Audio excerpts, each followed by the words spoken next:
남자가 자기를 위로하는 방법은 이미 많이 알려져 있고 다양한 방법이 있습니다. 영상을 보고 하는 것부터 사진과 글을 보고 하기도 하며 심지어는 상상으로도 해결이 가능합니다. 반면 여자들의 이것에 대한 정보는 많이 없습니다. 여자는 무엇을 생각하며 어떤 것을 보고 또 일주일에 몇 번이나 어떻게 해결을 할까요? 대부분의 여자들은 자신들이 하는 위로 행위를 부끄러워하고 숨기려고 합니다. 친한 사이에도 이런 말은 하지 않습니다. 그렇다 보니 정확하게 알 수가 없습니다. 이와 관련해서 터놓고 얘기하는 여성이 있다면 이상한 사람 취급을 받을 겁니다. 오늘은 여자들이 이것을 얼마나 많이 하는지 또 어떻게 하는지 알아보겠습니다. 구독과 좋아요, 알림 설정은 영상을 만드는데 큰 힘이 됩니다. 잊지 말고 부탁드려요. 먼저 여자들이 얼마나 자주 하는지에 대해 알아보겠습니다. 글로벌 성인용품 브랜드 우머나이저에서 12개국 성인 6,000명을 대상으로 실시한 남녀 간의 자기 위로 격차에 대한 설문조사를 발표했습니다. 한국 여성과 남성 간의 자기를 위로하는 횟수 격차가 전 세계적으로 가장 적다는 설문조사 결과가 나왔다고 합니다. 부인은 여성이 많이 해서 그런 것이 아니라 오히려 한국 남성이 적게 해서 그렇다고 합니다.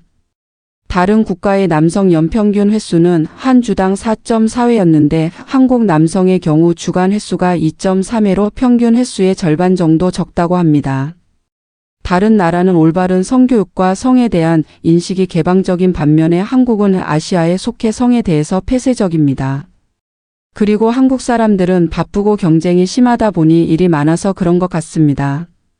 반면에 한국 여성의 경우 주당 평균 횟수는 6일에서 7일에 한 번이었으며 12개국 평균 7.4회보다 높았다고 합니다. 남자들은 결혼 유무와 상관없이 이것은 그냥 해야 하는 하루의 마침표 같은 것이죠. 그럼 여자들은 남자들처럼 욕구를 느낄 때 어떻게 해결할까요? 여자들도 남자들처럼 욕구가 강해서 동영상을 시청하고 자신이 좋아하는 연예인 등의 사진이나 글을 보며 혹은 상상으로 위로를 할까요? 30대부터는 여자의 욕구는 증가하기 시작합니다. 이것을 궁금해한 케이스 웨스턴 리저브 대학 심리학과 로이 바우마이스터 교수는 이 질문에 대한 답이 궁금해 논문들을 찾기 시작했습니다. 1965년부터 현재까지 모든 논문들 중에서 남녀의 성욕의 차이를 다룬 모든 정리했습니다. 첫 번째 연구에서는 욕구를 얼마나 느끼는가에 관한 질문에 무의식적으로 일주일에 3번에서 4번 이상 느낀다고 남성은 92% 그리고 여성은 52%가 답을 했습니다. 남성이 압도적으로 높지만 여성도 상당히 욕구가 높다는 것을 알 수 있습니다. 그러면 남자와 여자의 본게임 횟수의 차이가 있을까요? 욕구가 높은 사람들이 더 다양하고 많은 생각을 할 것입니다. 이와 관련된 연구에 따르면 매일 본게임에 대한 생각을 한다는 항목의 남자는 50%가 여자는 20%가 긍정적으로 대답을 했다고 합니다. 무의식적으로 남자와 여자 모두 느끼고 있는 것이지요. 또 다른 연구에서는 일일 평균 성적인 충동 횟수가 남자는 5회 정도이고 여자는 2회 정도로 남자가 더 많은 않기는 하지만 여자도 이런 충동을 꽤 느끼고 있었다는 것이었습니다. 그렇다면 여자는 이와 같은 욕구를 느낄 때 어떻게 해결을 할까요? 욕구가 생길 때마다 남자와 본게임을 할 수도 없는 노릇입니다. 그럼 여자들은 욕구가 생길 때 어떻게 해결을 하는지 알아보겠습니다. 첫 번째, 샤워기 수압을 이용해서 한다. 샤워를 하다가 그곳에 샤워호스를 대고 수압을 강하게 만든 후에 몇 분간 대고 있으면 절정을 느끼는 여성도 있다고 합니다. 혹시 샤워 시간이 오래 걸리는 여성이 있다면 한 번쯤 의심해 볼 만하겠죠. 두 번째, 손으로 해결한다. 가장 오래된 역사를 가진 자연스러운 방법입니다. 손만 깨끗하게 유지한다면 번거로운 것도 없고 바로 할 수 있으니 간편합니다. 어는 약 3분의 1의 여성들이 선호하는 것으로 나타났습니다. 세 번째, 여성을 위한 동영상이나 영화를 본다. 여성용 영상 시장은 점점 커지고 있습니다. 거기에 남성의 경우보다 충성도가 높다는 메리트도 있기 때문에 빠른 속도로 커지고 있죠. 여성의 기분을 잘 알아주는 치녀성적인 스토리와 촬영 기법 그리고 멋진 남자 배우들의 달콤한 속삭임을 선호해요. 아무래도 남성 위주의 하드한 영상을 받아들이기 힘든 여성들도 많기 때문에 이와 같은 여성을 위한 영상도 꽤 선호되고 있다고 합니다. 일본에서 만든 영상보다는 넷플릭스의 그레이의 50가지 그림자와 같은 영화를 선호해요. 약 4분의 1의 여성들이 선호하는 것으로 나타났습니다. 네 번째, 남성용 동영상을 본다. 남성을 위한 영상을 보는 여성도 꽤 높은 수치를 차지하고 있습니다. 아무래도 여성 전용 영상 시장이 커지고 있다. 한들 아직 남성들 시장에 비하면 작기 때문에 다양한 남성용 영상 취향이나 기분에 따라 영상을 골라볼 수 있다는 점 때문에 남성용 영상을 본다고 합니다. 특히 격렬하게 하고 싶은 생각이 들 때는 남성용을 더 선호한다는 대답도 있었습니다. 이러한 영상을 자주 보는 여자는 실제 본 게임에서 파트너를 능숙하게 다루는 경향을 보입니다. 약 5분의 1이 안 되는 여성이 선택을 했습니다. 다섯 번째, 야릇한 기분이 드는 만화책을 보니 약 5분의 1의 여성이 선택한 항목으로 현실적인 것을 받아들이기 힘든 여성들이 선택하고 있는 방법이라고 합니다. 영상과 다르게 텍스트를 읽어가는 재미가 있고 좋아하는 이상형이 있는 그림체를 선택할 수 있기 때문에 꽤 수요가 있는 것 같습니다. 여섯 번째, 기구를 사용한다. 약 10분의 1의 여성들이 선택한 항목으로 여자의 자기의 위로를 떠올릴 때 오이나 바나나 또는 기구 등을 떠올리는 분들이 많은데 생각보다 많은 이들이 기구를 사용하지는 않습니다. 관리와 소음도 신경 쓰이고 이질감이 느껴져 거부감이 있다고 합니다. 그래도 여유가 있다면 이쪽이 만족도가 더 높다고 합니다. 요즘에는 성인을 위한 무인용품점도 많고 1인 가구의 증가 때문에 앞으로 기구를 사용하는 여성이 점차 더 많아질 것으로 예상이 됩니다. 이외의 대답으로 남성 취향의 이미지를 보거나 여성 취향의 이미지를 본다, 아니면 야릇한 기분이 드는 소설을 읽는다고 말했습니다. 남성과 비슷하면서도 조금씩 다른 점이 흥미롭지 않나요?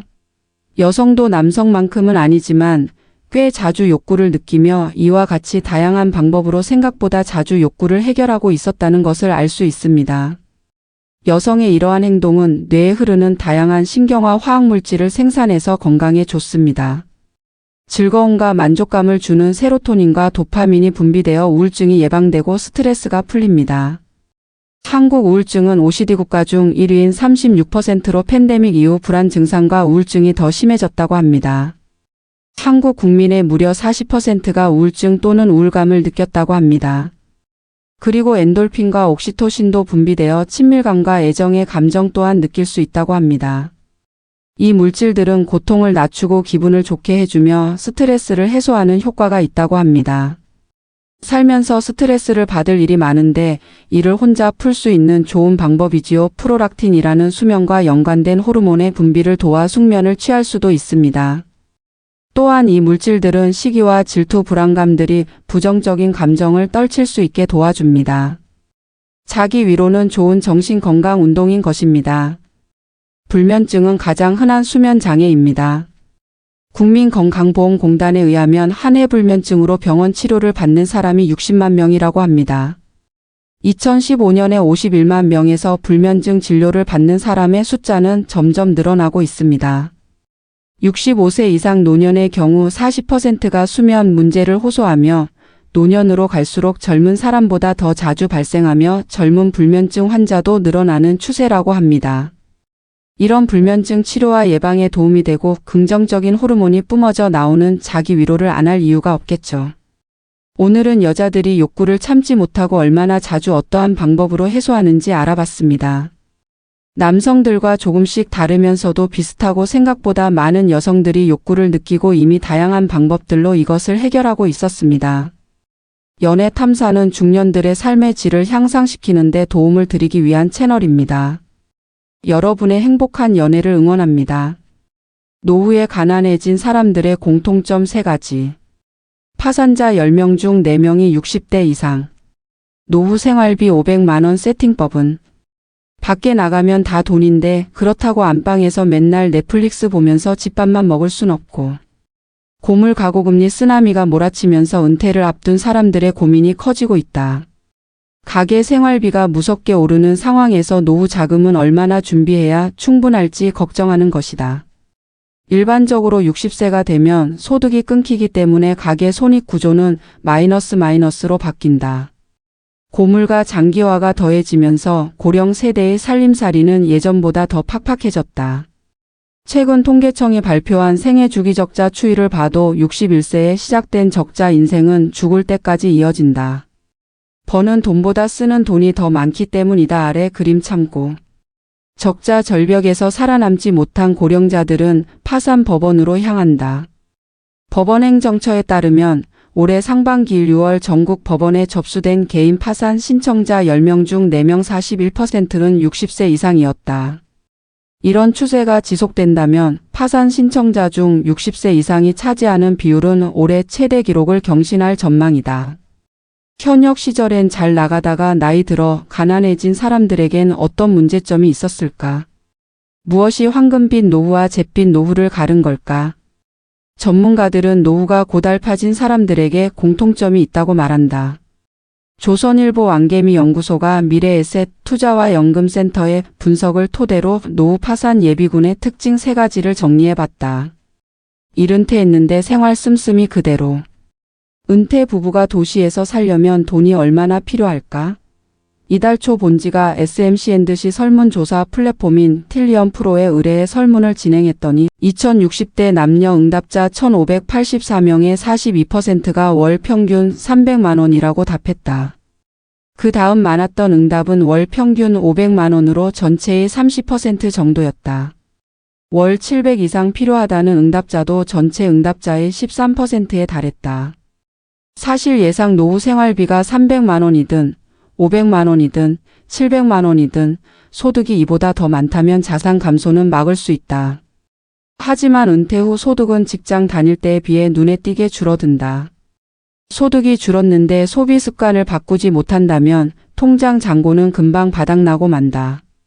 김동연 미래에셋 투자와 연금센터 상무는 소득이 줄어들면 그에 맞춰 씀씀이도 줄여야 하지만 한번 높아진 소비 수준은 낮아지기 힘들고 가족들 저항도 커서 생각처럼 쉽지 않다면서 은퇴가 임박했다면 온 가족이 한마음으로 덜 쓰고 불편하게 살면서 짐을 줄이는 연습을 해야 한다고 말했다. 노인대국 일본에서 한때 버리는 즐거움을 의미하는 단샤리가 유행이었던 것도 실은 고령화와 연관이 있다. 사전 예습하듯 은퇴 전에 현재 생활비보다 적은 예산으로 생활하는 것을 시도해 보면 좋다. 이소파와 한몸 등 불량한 생활 습관. 죽기 전 10년은 앓다가 간다. 평생 의료비의 절반은 70세 이후에 쓴다. 나이가 들면 돋보기, 보청기, 틀니, 지팡이, 약봉지가 일상이 된다.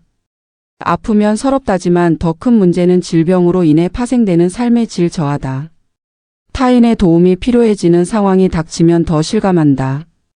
특히 간병비는 건강보험이 적용되지 않아서 사비로 충당해야 하는데 최근 인건비 상승으로 월 300만 400만 원이 드는 경우가 태반이다. 얼마나 오래 아플지, 간병비는 언제까지 나갈지 이런 모든 일정이 불확실하다는 것도 문제다. 우리보다 앞서 고령화된 일본에서도 병원 신세를 지는 노인들이 의료와 요양에 노후 자금을 쏟아부으면서 간병 파산 위험에 직면했다. 노후에는 건강을 잘 지키기만 해도 흑자 인생을 보낼 수 있다. 건강이 곧 돈이기 때문이다. 음주, 야식, 흡연, 과식, 소파와 한몸 등과 같은 나쁜 생활 습관은 건강을 해치며 노후 파산의 원인이 된다. 사랑하는 자녀에게 부모 부양으로 경제적인 부담을 주지 않는 가장 손쉬운 방법이 본인 건강 관리다. 평소엔 잊기 쉽지만 치아 관리에도 힘써야 한다. 치아가 부실하면 먹는 즐거움이 사라지고 식욕 저하로 만성적 영양 불량 상태에 빠지기 쉽다. 그래픽 조선 디자인랩 정다운. 삼퇴직금으로 인생 역전의 베팅. 일은 넘으면 힘 빠져서 돈 쓸 일도 별로 없을 텐데요. 노후 준비를 소홀히 하는 사람들의 변명은 이런 식이다. 하지만 노년기에는 노부모 간병, 자녀 지원, 배우자 병환, 주택 수리 등 오히려 예상치 못했던 목돈 지출이 발생하기 쉽다. 이런 돌발 상황에 대비하려면 통장이 필요하다. 잔고가 바닥나면 일하면 되잖아라고 생각할 수 있지만 건강이 나빠져서 예전처럼 돈을 벌지 못할 가능성이 높다. 젊었을 때 모아둘 거리라고 후회하지 않으려면 저축하는 습관을 몸에 익혀야 한다. 지금 벌고 있는 소득은 2030년 후에 소득이 없을 내 자신과 배우자가 쓸 소중한 씨앗이다. 나중에 퇴직금을 받을 테니까 저축은 필요 없다는 생각도 위험하다. 퇴직금을 일시금으로 받아서 주식이나 부동산 등에 투자하겠다는 유혹도 생길 수 있지만 성급히 결정하면 나중에 후회하기 쉽다. 나이 들어서 투자에 실패하면 젊을 때처럼 패자부활전이 어렵다. 힘들게 번 퇴직금은 놀리지 마세요라고 접근하는 사람은 100% 사기꾼이라고 생각하자. 퇴직금은 일시금이 아니라 연금 형태로 받아야 절세 효과 퇴직소득세 30% 경감도 있어 유리하다. 노년기에 투자를 하고 싶다면 미국 등 글로벌 우량 지수 S&P 500, 나스닥 등에 연동되는 대표 금융 상품에 한정하고 여행 취미 등에 쓰는 돈도 예산 내에서 쓰는 게 좋다. 마지막으로 황혼의 나이에 무조건적인 자녀 지원은 독이 될 수 있다. 경제적으로 자립하지 못했다고 해서 계속 퍼주면 내 노후가 먼저 무너진다. 자식에게 한 푼도 안 주면 맞아 죽지만 다 주면 굶어 죽고 반만 주면 무서워 죽는다는 말은 우스갯소리이지만 속에 뼈가 있다. 노후 파산 피하는 방법은 손주들 용돈도 주고 아내와 해외여행도 하려면 노후에 월 500 정도는 필요할 것 같아요. 그런데 국민연금 홈페이지에서 확인해 보니까 저는 65세에 받을 연금이 현재 가치로 180만 원 정도더군요. 이걸로는 부족할 것 같은데 어떻게 하면 좋을까요? 중견기업 50대 유부장. 최근 은퇴 준비 트렌드에도 고물가 변수가 영향을 미치고 있다. 몇 년 전만 해도 도시에 사는 노부부 노후 생활비로 300만 원 정도면 충분하다는 사람들이 많았지만 지금은 500만 원 정도는 있어야 한다고 생각하는 사람들이 늘고 있다. 이달 초 조선일보 틸리언 프로 설문조사에서도 도시에 사는 노부부의 노후 생활비로 월 500만 원은 필요하다고 생각하는 응답자들이 10명 중 3명꼴이었다.